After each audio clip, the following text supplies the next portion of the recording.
I didn't win last night. I had a chance. I got two chances for grand slams in the top of the ninth for the Cardinals, and I would have won the $88. That was my best hope because I did stack the 4-man of the Cardinals, and Goldschmidt had hit a home run, Arenado hit a home run, Donovan had 3 hits, and was looking good to get there. But basically, what I'm going to talk about real quick is just before we get into Sheets' thing. My strategy for today is I'm doing the mass multi-entry thing.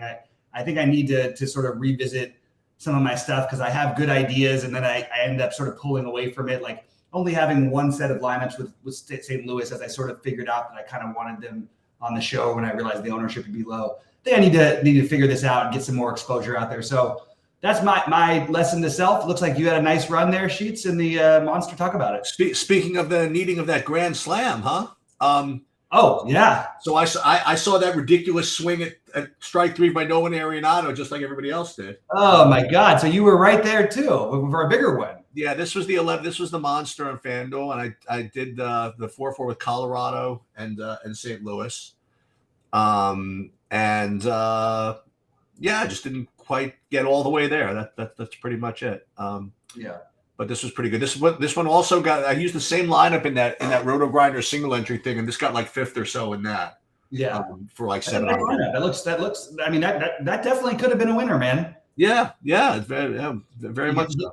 You get one of those in the ninth because the low ownership. Oh, they were a little more popular on FanDuel, but man. No, but Arenado was 6%. Yeah, I know he was only like 3% on the drafting this one, but still, he was, But that's. I mean, that would have been huge. But look.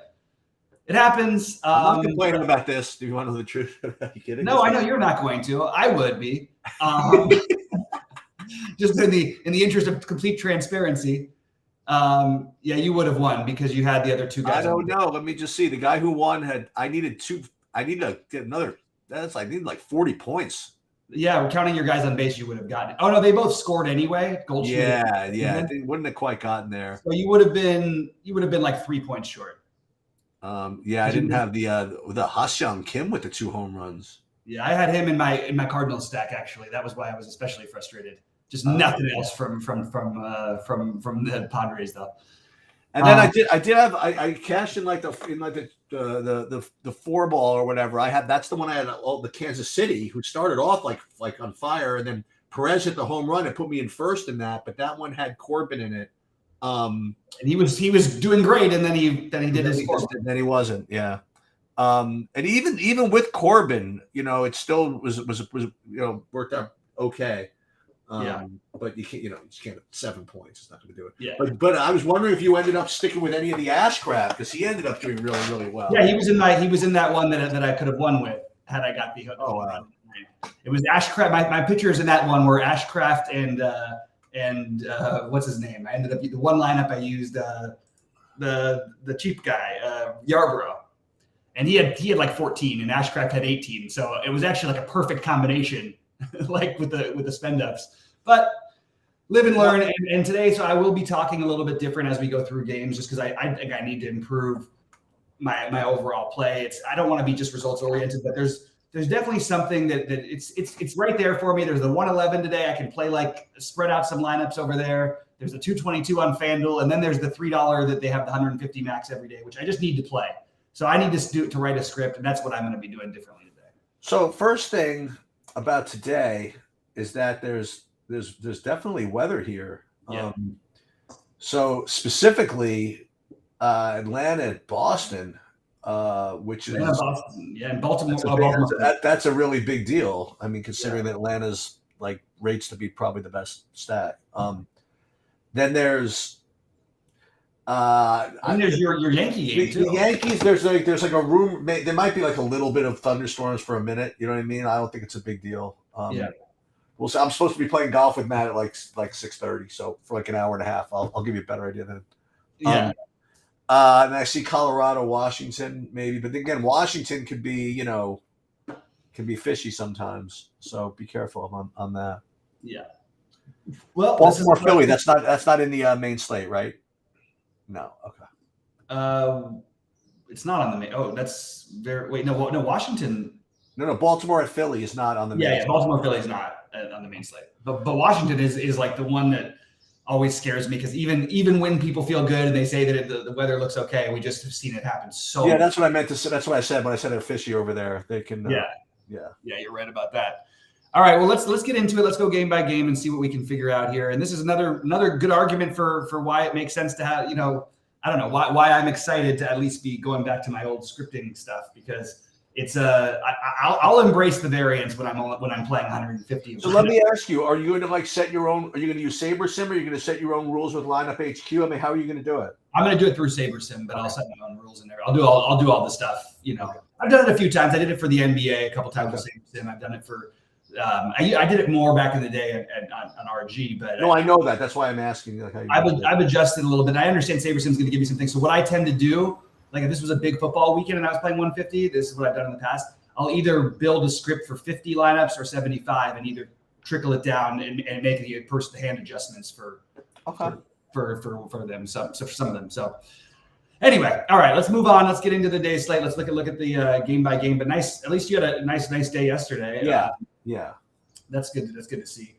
So the first one up that I have here, let's see. We'll use your screen because I don't need to juggle anymore.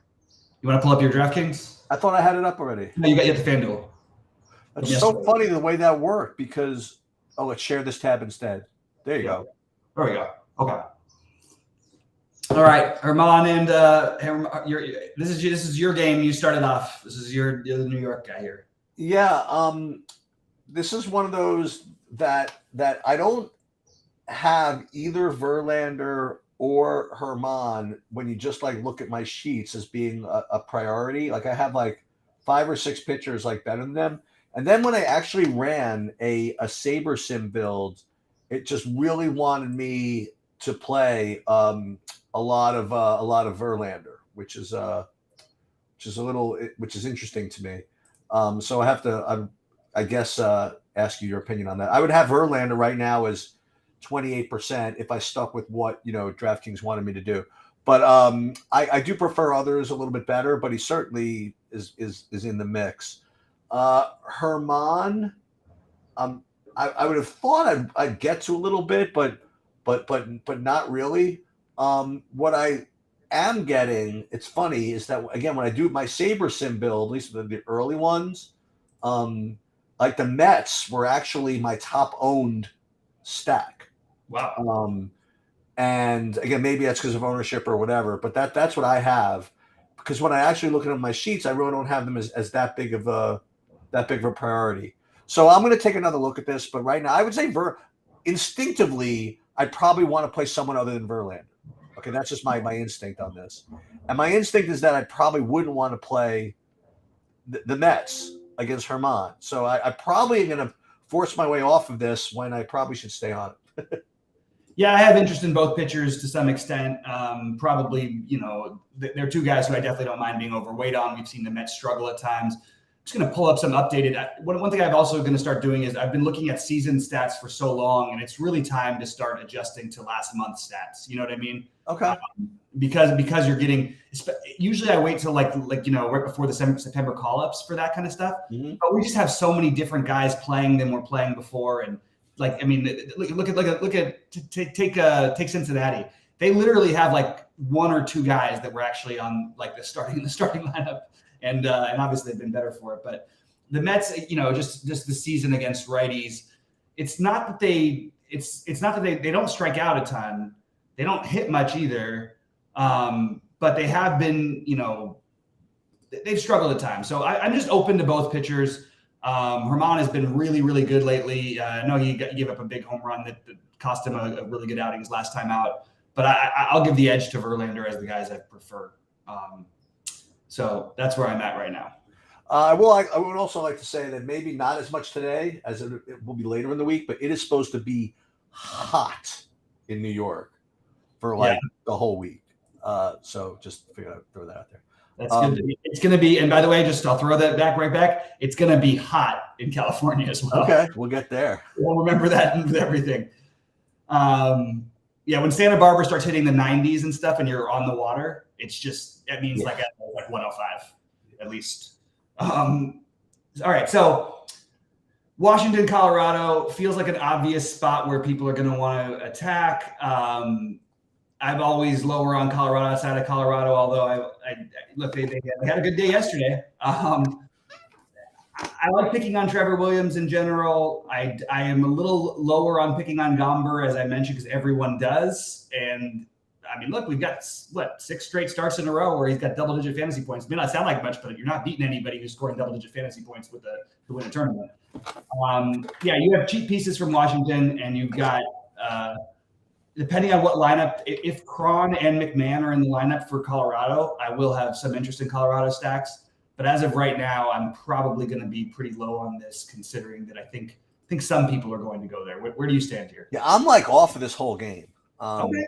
Yeah, I have interest in neither pitcher and neither hitter. I just assumed it to go on, actually. All right, let's do it. All right, Atlanta, Boston. Why don't you, assuming that it plays, why don't you start us off here? Assuming it plays, I like both sides of the hitting in this game. I like Atlanta rates as just light years the best stack, just on raw points or whatever. Obviously, it's like kind of tough to get to some of them, but there are pitchers you could play. And then I like Boston as well. So if this game plays, I would go with both of them. I myself am not going to get to Charlie Morton in this spot. So that's where I'm at. If they play, both hit both sets of bats. If you could tell me for sure that Nick Pivetta was coming in like he did against the A's the last time and staying in the game, I actually think I would play a little bit of Pivetta just to get off of some of the chalk. He's 6,600. It seems like a crazy play, but he's sort of, I know it was the A's, but he completely lit him up. He struck out 13 of the 20 guys he faced. His strikeout numbers have been awesome lately. And I just think that there's enough upside at 6,600 to consider him. I just can't play a guy who I don't know if he's going to pitch, or if he comes in like he did the next time out, he pitched 1 inning. Charlie Morton is going to be 1% owned. So I'll probably because I'm mass building, it probably ends up in like 4 or 5% of my lineups, but I don't see this as a priority. Like you, I would say the bats are the priority. It's 80 degrees and with a little wind blowing out in Boston. And I think this is pretty clearly where everyone's going to be going, right? The problem is, how do you play Atlanta? It's just the same question we have every day. Can we find cheap enough pitching? But if you can, and if the game plays, I like both sides, but I definitely strongly prefer Atlanta to Boston. The thing is, Boston's just cheaper. Well, I mean, since you mentioned it, asked the rhetorical question, how do you play Atlanta? Well, one of the answers is in the next game. So you have Aaron Savali at 7,200 against Kansas City, and that's a way to save salary. And so you can play that. I also have Cleveland as just barely on the outside looking in as far as stacks go. So that's kind of where I'm at. Savali is a very, very reasonable salary saver who I think is going to be pretty popular. There are a couple though, but Savali and a little bit of Cleveland. Yeah. So I would prefer Cleveland as pieces. As I always mention, Greinke doesn't walk a ton of guys. Cleveland doesn't have a ton of power. It actually is a spot where, I don't know, for whatever reason, Greinke was like 5K flat. He's close enough. Yeah. I actually think you could consider him. That's what I thought you were going to say, which is really crazy to do. But I don't think I've ever played him, actually. I want to branch out. Yeah, you have. You played him last year. Did I? Yeah, you talked. I think you were right too. I think he put up 16 fantasy points and he was 5K. I get him confused with Jordan Lyles. Oh, yeah. Savali, I think, is completely viable. He just completely dominated this team the last time out. Not his last start, but the last time he faced them. Doesn't mean we should take a ton from that. But one thing I just want to point out is that with Salvador Perez back and Bobby Witt playing every day, this lineup is better than it was a couple weeks ago. And I think that they're still being treated like they're not. So my initial thought is, play some Savali, bet the over on the game, especially if you can just bet the Royals over. It should not be 3.5. That's my thought. So I will have some Savali, though. I don't think it's a massive priority for me right now, but he's probably going to end up in decent lineups and have to reassess by the time we're done. I would get to some Cleveland pieces, namely that would be probably Jose Ramirez and Josh Naylor as always. All right, moving on to Seattle and Minnesota. What are you doing here, Sheet? Is that what you got next? Yeah. So they just played this game Yep. with these two pitchers, actually. And Kirby was in fuego with 36 fantasy points and a million strikeouts. Pablo Lopez was the weaker of the pitchers on that occasion. Although one thing about Pablo Lopez, you look through, I mean, he's like 100 pitches every single start. Yeah, he really does. He battles. 100 pitches every start. I don't have him at the top, Lopez. And actually, I see him getting owned 20% plus, so probably going to be off of that, actually. Why is he more popular than Kirby here? I don't know. With the 1,700 price gap, right? Yeah, Kirby isn't projecting all that great. Maybe that's why. But I can't imagine playing Lopez instead of Kirby, if you want to know the truth. So but even so, I mean, I have Kirby kind of secondary as well. So for me, I'm probably going to use, in MME, I'll get to both of them, but I'm not making either of them the priority in my big buy-ins. I don't think. I'll make Kirby a priority, and I think that both have a good case for being priorities. The one thing they've got going against them is it's 91 degrees in Minnesota. I keep pointing this out because I do think those things matter. It's not going to matter every game. But for a guy who pitches to contact like Kirby, there is certainly a chance to get him in trouble. And while I like him, I think like when you look at like Kirilloff, Kepler, Wallner in the 3-4-5, I think a mini stack of Minnesota in that rate, because Kirby you never want to stack against. First of all, he's a great pitcher and he never walks anybody. But if you want to talk about, he does give up home runs because he's going to pitch to contact all the time. And you've got three guys who have good power, all in the 2Ks batting 3-4-5 against him. If people are really not going to play Kirby and he's going to be like less than 10% owned, people should be playing some Kirilloff, Kepler, Wallner just for the price thing. You could play Julien too, but that's probably the larger pinch hit risk. I guess Wallner as well. You even have Larnach. It depends on how their lineup shakes out, but they're just going to have so many cheap pieces. What if they mess around and throw Joey Gallo back up at the top? I just want to take a home run shot against Kirby. That's all I really wanted to highlight from the hitting side of it. All right, Cincinnati, Milwaukee, Sheets, what do you got? You got two really freaking hot pitchers with Abbott and Burns. Yeah, okay, Abbott could be the future, whatever, but there's no way I'm paying more for Abbott than Burns. I don't so I think Burns is one of the top two pitchers on the slate. I think he's going to be 30% owned plus. And he was impossible in his last start, if you want to know the truth. Actually, you know what? I have to say, I don't want to be stingy or whatever, the Grinch that stole Corbin Burns. But I was watching him and I had him and all this stuff. There were a couple of innings where he got bailed up by double plays, couple innings where whatever, he wasn't exactly, perfect. He was like 3-2 to some guys. So all right, maybe I'm getting a little greedy. And Cincinnati can hit the ball. What you're really supposed to do this game, like if I were feeling saucy, between Abbott and Burns with all their freaking ceilings and I'd probably just bet the over just to be a pain in the ass. But Burns is projecting to be one of the top two pitchers on the slate. He's getting owned as a result, and it's a decision you're going to have to make. And I'm not getting to any of the hitting here. So just to point out a couple of things about what you said. Abbott, first of all, is a better fantasy scorer than Burns is. Regardless of what anybody thinks, I'm just telling you the raw numbers. Abbott is better. And by the way, outside of the one Burns crazy game, I think Abbott actually has a higher ceiling. He's basically been untouchable. He's the highest scoring pitcher on the slate on average by a couple points, actually, which is pretty decent. I'm not going to keep sleeping on this guy. Like I said it last time he pitched, and I was very happy that it worked out well. But I really think that I don't see why we think Corbin Burns has to be a better pitcher. He's certainly not. I don't think he's going to be a better fantasy pitcher over the next 5 years than Abbott is. He may, in fact, be a better real-life pitcher right now, but I don't even know how much that's entirely true. So I like both these guys. I'll take the low ownership on Abbott. And again, my point of view is a little different today because I do think guys like Burns are going to be safer here and things like that most of the time. But I would rather gamble on a guy at 150 when I'm mass entering, or maybe even more, maybe like 160 ownership between Abbott and Burns. Give me the Abbot. Like I'll take the guy who has shown, the better producer. Well, I will just say. I mean, you can look at this one of two ways, okay? But Abbott he pitched against Milwaukee twice in a row, and he was not the best in either of those two games. Look at that either way. And Burns in his last start against Cincinnati was freaking Roger Clemens. You know, you can flip flop. You can make the case either way. But you know what case you can really make? You make the case that reflects the ownership, right? Yeah. So, like you said, Burns is going to be 30, Abbott's going to be 8.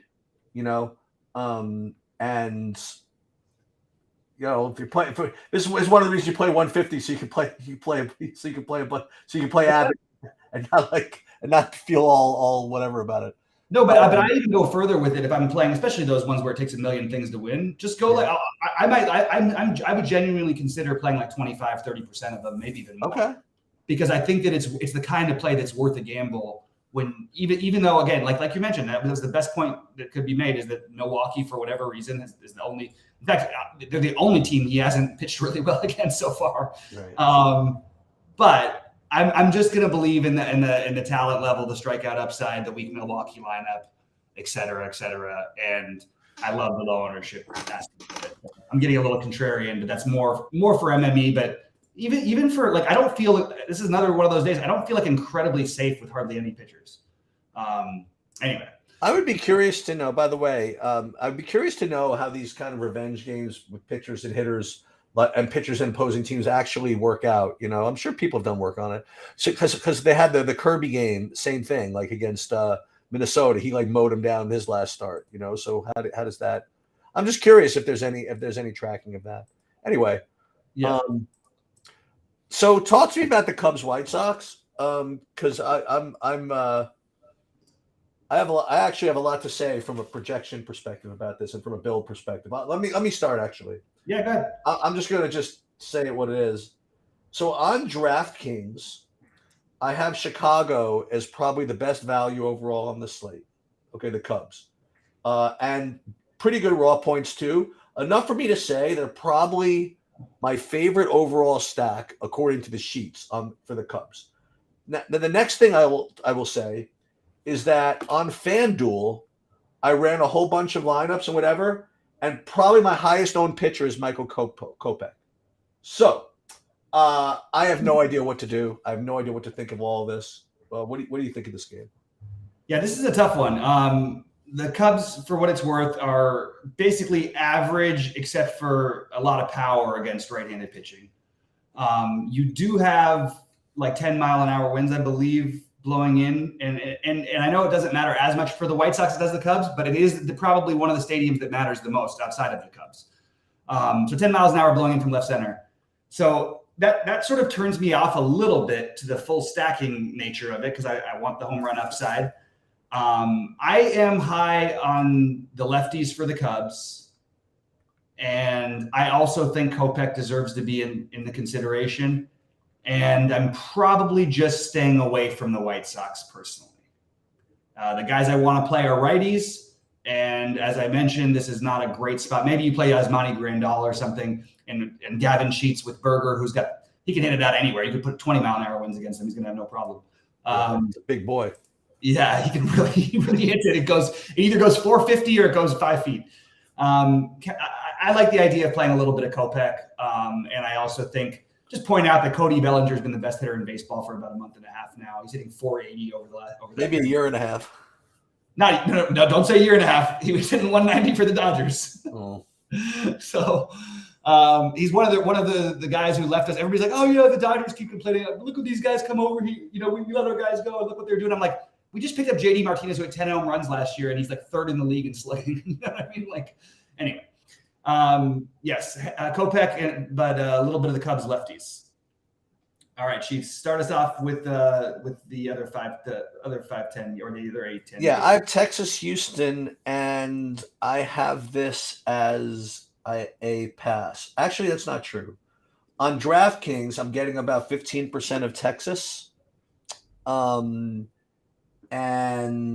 aside from that, I'm not getting anything from this game. Yeah, I feel kind of stupid for going no Texas yesterday.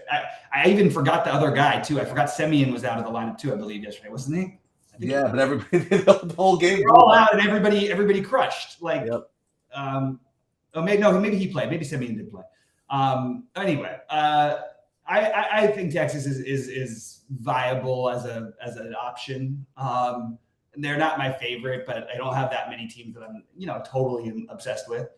And I think that Houston is a good option. I don't like. So we're supposed to get Jordan Alvarez back, which maybe shakes up the lineup a little bit. The thing that's weird for me is like Chas McCormick now is 4,900. I mean, these guys are expensive and with like little to show for why they're so expensive. Oh, because Chas McCormick won like Player of the Month or something like that. No, I know he's been okay. Yes, so but I'm not going to play a guy just on a hot streak because I would play him if I played in the stack. Don't get me wrong, but just a lot to pay for a guy we've literally for 3 years been playing at 2K. Anyway, so I think both teams are in play. I'm not like overly excited about either of them as full stacks. All right. Forget this. I'm going to make this next thing a priority. Okay. I think about like ways to improve the site or whatever. This is something I thought about literally doing 2 years ago, and it's just got to be done because no other site does it, and they freaking should. And I really want to do it, and I want to kind of use like Evan's like YouTube search thing to kind of help us with this. If I can't figure out how to do it myself, is for our own videos. Like the next day, I want to do like a 10-minute session or 5-minute session before every video to review the best take and the worst take from the day before, and like replay 5 hours of work, right? And replay like the YouTube video piece. That's legitimately like 5 hours of work. I don't think it's going to be that bad. Believe me, at RG when they did this with us, that's why we had to do things at 4 a.m. Really? So they could go through and say stuff like this. Like, I don't think it's definitely not anything that not every other site is doing. Everybody's doing it. No, that's what I'm saying. Nobody's doing it. I'm saying. No. RG does it like every day. They take their little clips and they play them. They scatter it throughout. It's not like a show dedicated to it. It's just they use them. Well, because I was gonna say it was really funny. Like before Kirby's last start, where he struck out like 13 or whatever. I remember distinctly when we were going over that slate. I was saying, well, the thing about Kirby, one thing he's just not doing is striking anybody out. Yeah. And that would be like an amazing clip to play like before the next day or whatever it is. Yeah. And we could do a best take and worst take. And as we go into this next game, the reason I bring that up is I really love to play back your comments on Yu Darvish from yesterday. Yeah. Because you're like, listen, I'm not commenting about anybody on this slate. I mean, Yu Darvish can be like a zillion percent, and he's like really volatile or something like that. Mm-hmm. I don't know exactly what you said, but but whatever it was, as Pittsburgh continued to pile it on yesterday. Yeah. And thank God they did because listen, I told you I had like these other lineups with these other pitchers, listen, I'm not saying to go against Blake Snell as a result of that, but because of I remember that from last night. I would love for someone to do that. Anyway, I would love for it to happen too. I think that the only way we can maybe do it is if we start setting up like at the very end of the show, we make like 3 strong takes or something because it's so hard to do. No, you got to be results oriented. You got to see like what happened and then go back and like you can't watch the entire show and try and clip. No, you don't have to watch it. That's first of all, we should be time stamping the games anyway. Okay, after we go through them. Okay. Okay. Obviously, we don't have time, right? But a team to do it. It's just right. Yeah, I understand. Hashtag interns. Okay. So anyway, with all that said, Blake Snell to me is the best option on the slate. Him alongside of Burns, and he also is going to be a zillion percent owned, and he also is volatile. So do with that what you will. As far as the hitting goes, I thought that I was going to get more San Diego in my builds, but I am not.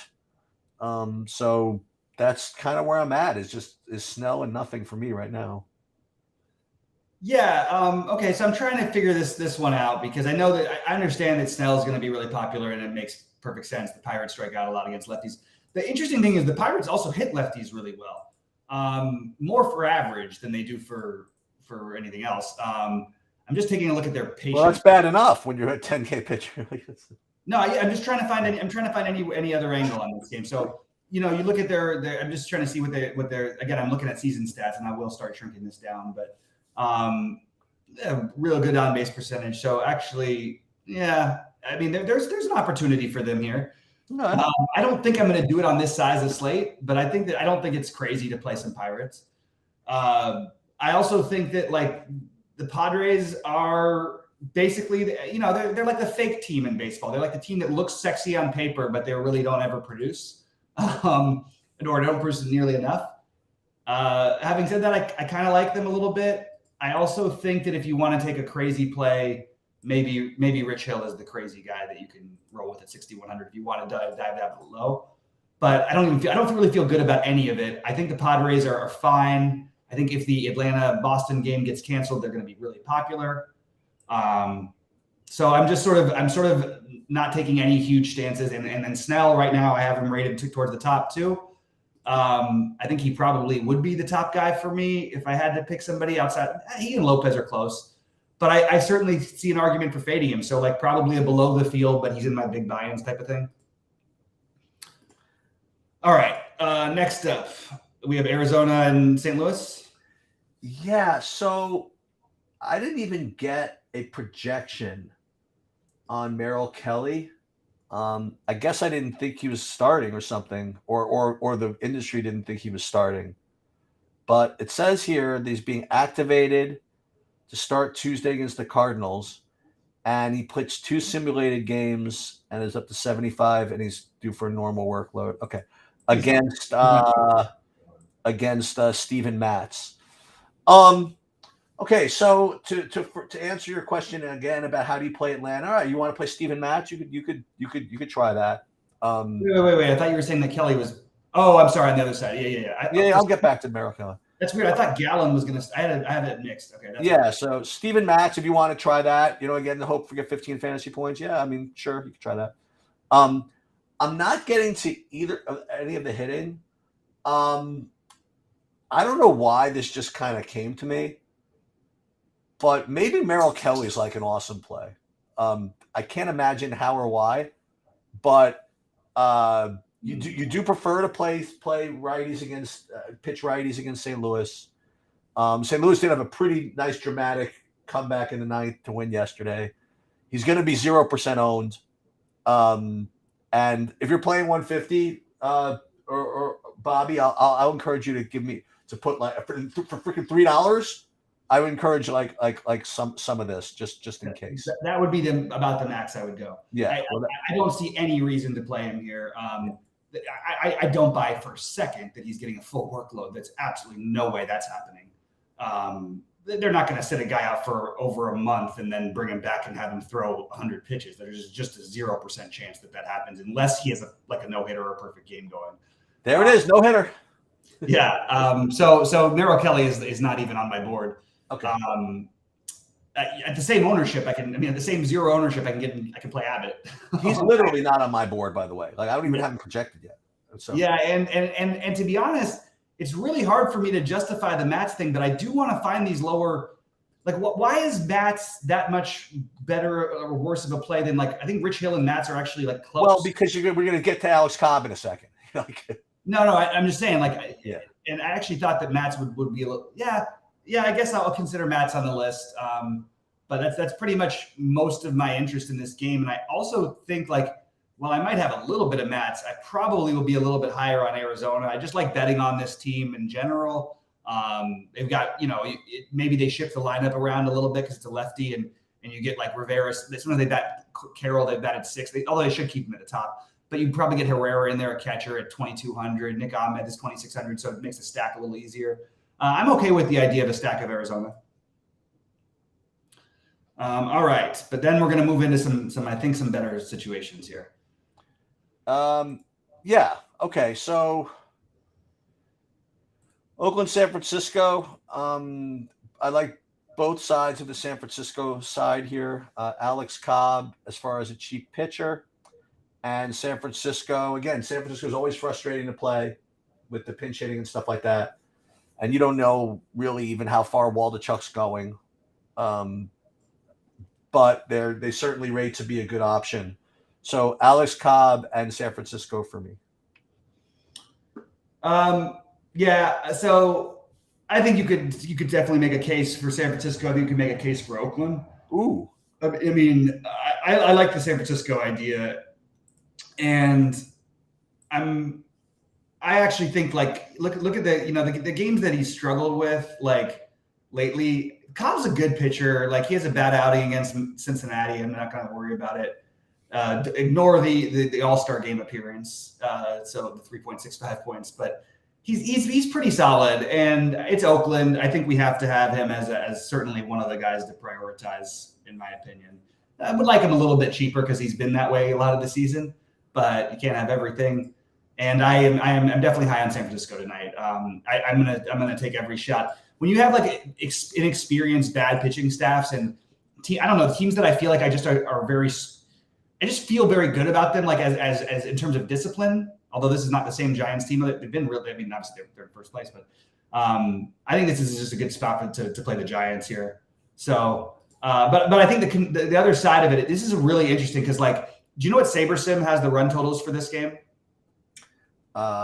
Yeah, I could tell you in a second. But I can tell you right now, but like I just wanted to see if it's shocking because it's probably the biggest gap I've seen between the actual line scores and the one, because they're a full 2.5 runs heavier on this game, which is a lot, you know. They have the Oakland as projected with 4.5 runs. That's pretty wild. I don't know. Just thought it was kind of interesting. Well, the total itself 10.5. They have it at 10.5 on SaberSim. I bet you that gets adjusted. I kind of get like a little bit of the argument for it, where that Cobb does have some bad games, and 4.5 is not like a crazy. I don't know. 2.9 seems low, and that's what their total is in Vegas. Well, 6 for San Francisco seems really high. Also, 6 is, but their actual one is 5.1. It's not like that. That's a lot, though. A full run, isn't it? I mean. Well, no, it is, but it's less than when it's almost 2 full runs. Right. Exactly. And you're talking about a run and a half less. Anyway, none of that's neither here nor there. So then we end up with the game with the Dodger sheets. You got to start us off here because I guess I'll finish up after, but yeah. I'll tell you, man, this Chris Bassett's an interesting bird as far as his results go. You know, like finally put a couple decent outings together. Every once in a while, he'll put up a good game, and then like a whole bunch of minuses and stuff like that. I don't need to mess around with that. And then Urias, I touted him pretty hard in his last start, and when it was like a 3-game slate, and he got. Can I say obliterated? I know you hate when I say that, but no, he did. 8 runs sucks. Obliterated completely. Yeah. But this is speaking of weird distribution of results. I mean, look at this. He has 3 negatives surrounded by two 30s. You know, and he's been injured though, and he's coming back from the injury. But even since then, he's had still some of these struggles. Sorry, I have a feeling. I'm probably just going to end up just passing on this game. Right now, if I ran my stuff right now, I wouldn't get much of any of it. And I kind of would feel not comfortable with it, but I feel like, okay, fine. You know what I mean? I don't think I need to take any big stands on this game. Yeah, okay. The problem is that there's not a whole lot else to really love. I like Urias as a pivot at 0 ownership. I think that's totally reasonable. Okay. And he's going to have no ownership. I'll play a little bit of him. I actually don't like the pitchers against the Dodgers, but if I'm going to be mass multi-entering and playing other guys in this range, I never mind including a guy like a Bassett or whatever, but probably ends up on the outside looking in for me in Bassett's case. I think the Dodgers are completely viable. It's Bassett is just it's the stereotype. He's just a good pitcher. He doesn't throw overly hard. He has pretty good control most of the time. And the Dodgers I like betting on the Dodgers against right-handed pitchers. That's all I can say. Like, and on top of it, we're having the unseasonably hot, with 82 with winds blowing out to center.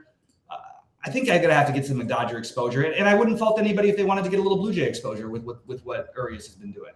But I think the Dodgers would be the more of the one for me. So my priorities though are going to be San Francisco, Atlanta, and Boston. The problem is if the Atlanta-Boston game goes, I'm kind of looking at a whole bunch of other stuff that I'm not all that crazy about. The pitching for me, the priorities: Kirby, Burns, Abbott, Snell, Cobb, and probably I'm going to throw in Lopez into that mix. The other lineups that I'm considering stacking: Colorado, Washington, Cleveland, Cubs, lefties especially, Texas, Houston, Arizona, Dodgers, Toronto, San Diego. But the main ones are San Francisco, Atlanta, and Boston for me.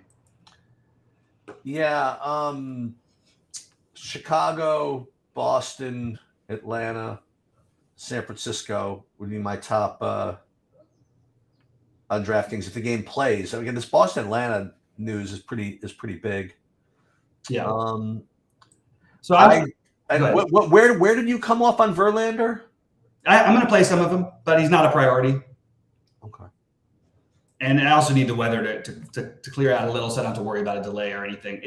The studs who are getting older, I've seen them scratch sometimes, even if the game is delayed at the beginning. You know what I mean? Yeah. I just don't want to mess too much with it until I know a little more. But I'm looking forward to the mass building. The problem with my mass building today is I'm betting I'm going to be having a lot on the Giants, who always release their lineup late.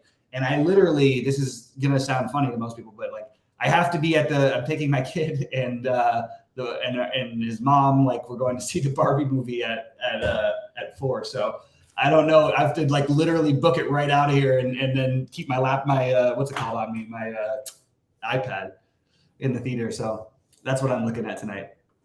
Well, have fun with the Barbie.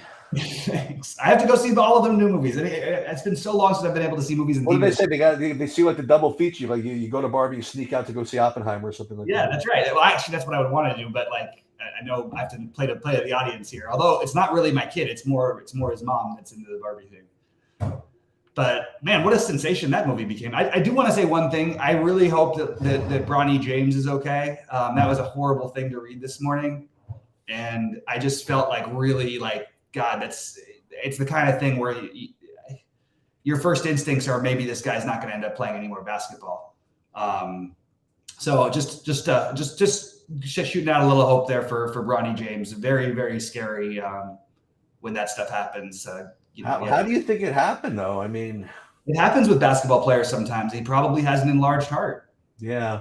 I mean, this is the first thing that happened with Reggie Lewis. I hate to say it, but now with medicine getting better and things, I mean, you've seen this, this stuff has happened before, and there's guys who even have heart, what's his name? The Bills guy who had the heart attack on the field. Sometimes it's just, some people have certain things where, and the problem is though, if you're a basketball player with that kind of issue, it's probably, even if everything's okay with him physically, probably is going to ruin his career in basketball. That's my guess. Yeah, at least that was my first instinct. I don't remember a lot of guys having heart attacks on the court and coming back and playing, except for Hank Gathering. And we saw that. I think you might be right. Really, really sad. Same thing. And also, I mean, look, Lonzo Mourning had to retire early for the same thing. That's true. Anyway, all right. Good luck today, everybody. Good luck, Eric. Hopefully we see you later, but if not, we understand. And guys, I'll see you at 6 either way. All right.